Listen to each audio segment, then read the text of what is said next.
MzeroA Nation, I'm lost. I mean, not really. I mean, maybe if you ask Magda, she would tell you otherwise. But let's pretend, hypothetically, look at this beautiful bit of Florida, I'm lost. Now you'd say, Jason, how could you get lost in Florida? You fly to a coast, either the Gulf or the Atlantic, and you figure it out. Go east or west, and you figure it out. Well, that's pretty good, but let's say I'm running low on fuel. Well, whatever it is, what are our lost procedures? This is going beyond just a written test, going just beyond a check ride. And you're going to be asked this on your check ride. How many people were asked this? Pretend I'm not talking to my Miami Center right now either, right?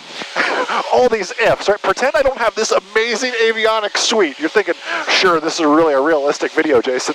Let's just say I just got checked out in the airplane. I don't know how to use all this stuff, and I'm lost. You're saying, in today's day and age, I find it really hard to believe you could get lost. And I agree. However, we still have to teach our lost procedures, and we have to teach how to use this amazing avionics and iPads and everything else that we have here. But let's say, hypothetically, I'm lost. We teach the 5 C's that Coach Ray is going to magically make appear right here. The 5 C's. Good job, Coach Ray. That was a great edit. The first C in our 5 C's is to confess. This can be hard for pilots because we're not always the most humble bunch, are we? Confess. Who am I confessing to? Well, for starters, I'm confessing to myself. Confess to myself that, hey, I'm lost and I have absolutely no idea where I am at. The next step is to climb. Right? I can climb up and get a better vantage point of things. Maybe I can see, oh, there's a heart-shaped lake over there. But look at my sectional chart and see. I can climb up and maybe get a better vantage point and see things. I'm also less likely to hit obstacles or terrain or have issues like that if I end up climbing a little bit. The next C is to conserve. I don't know how long I'm going to be lost for. I might be low on fuel. Let's get to a nice little RPM setting here, like a 2100 or so. Lean this thing out to lean of peak and go into an efficiency mode. You know when your iPhone pops up at 20% and says low power mode? I'm going into low power mode. I am conserving at that point because I don't know necessarily how long I'm going to be up here. The next C is to communicate.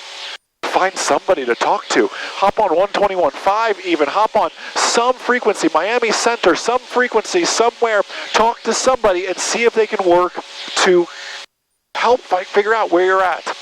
And lastly is to comply. When they tell you to do something, do it. Comply with that. I call it the 5 C's. Some people do call it the 6 C's. They'll add the last C is to circle. Meaning after you climb up, just kind of circle. Remember when you were a kid and there's that time you got lost in the grocery store? What did your parents always tell you? Hey, Jason, stay exactly where you are. I'll find you. You don't come find me. I'll come find you.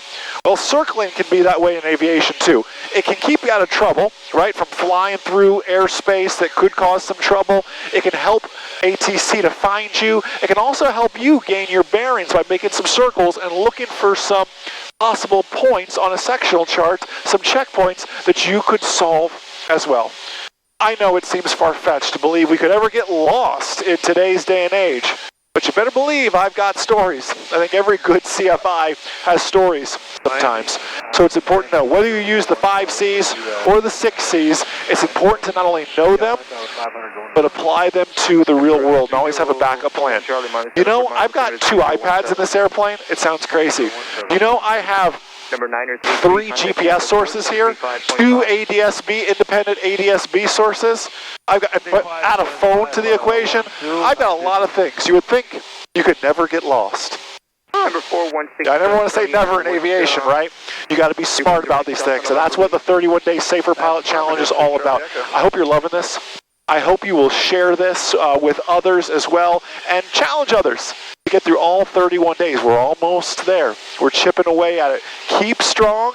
Keep watching all 31 days. At the end of it, I promise you will be a safer, smarter, real-world pilot. Have a blessed, amazing, outstanding rest of your day. And most importantly, remember, a good pilot is always learning. Have a great day, everybody. I'll see you.